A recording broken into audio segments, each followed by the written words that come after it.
William stepped onto his front porch, sipping his morning coffee as the crisp country air filled his lungs. This was it, his dream finally realized. Acres of open land stretched before him. His ranch. His sanctuary. Away from the suffocating city life. The sun had barely begun to rise, casting golden hues across the wooden fence he had built with his own hands. But the peace, as he would soon find out, was nothing but an illusion. A voice, shrill and uninvited, sliced through the quiet. I knew it. I just knew this was a mistake. William turned, nearly spilling his coffee. There she was, standing at the edge of his property line, Eleanor, his new neighbor.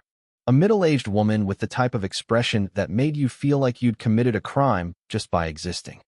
Her arms were crossed so tightly against her chest it looked like she was holding herself back from lunging at him. This land, she said, eyes scanning his property like a hawk eyeing a wounded rabbit, was supposed to go to someone who understands how to take care of it. William blinked. Excuse me. Eleanor let out a dramatic sigh, shaking her head. I mean, look at you. You're new to this. You don't understand what it takes to run a ranch. It's not just about having money to buy land. It's about heritage, knowledge, legacy.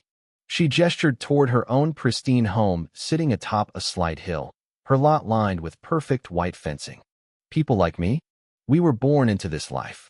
William set his coffee cup down on the porch railing, suddenly feeling the weight of what she was implying.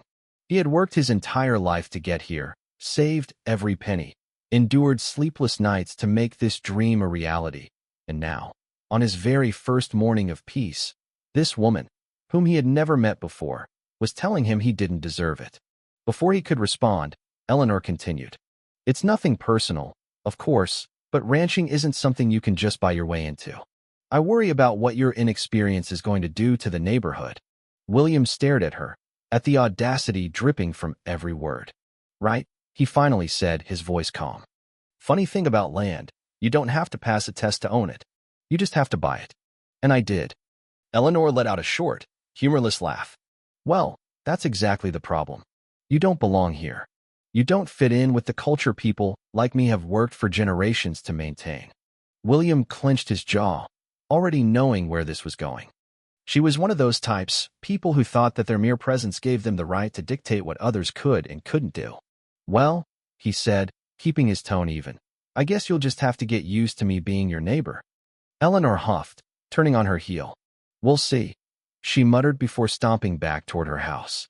William watched her go, exhaling slowly. His first morning, and already he had a self-appointed neighborhood gatekeeper breathing down his neck. He had dealt with difficult people before, but something told him Eleanor was a different breed of problem. The next few days only proved that theory right. It started small.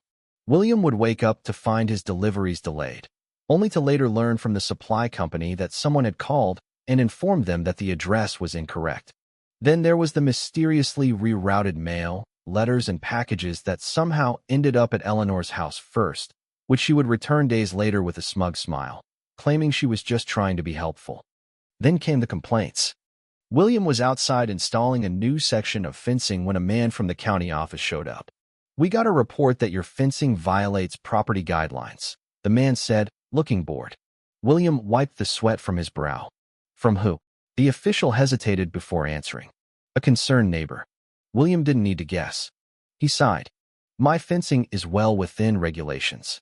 I figured, the man said, flipping through his clipboard. But, you know, I have to check when someone files a complaint. William let out a humorless chuckle. And I suppose you'll be getting more of those complaints. The man shrugged. Wouldn't be surprised. Sure enough, they kept coming. Reports about imaginary noise violations, accusations that his animals were improperly cared for, even though he didn't even have livestock yet, each one more ridiculous than the last. Then one afternoon, the real bombshell dropped. William had just finished repairing a section of his barn roof when his phone buzzed with a message from a friend in town. You might want to head to the zoning board's office.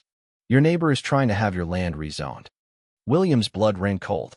He jumped into his truck, speeding toward the town hall. By the time he arrived, Eleanor was already there, speaking in her most persuasive voice to a group of officials. This area is known for its rich history and commitment to proper ranching, she was saying.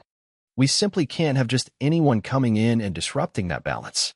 I propose a reassessment of the zoning to ensure that land in this district is only used for its intended, traditional purposes.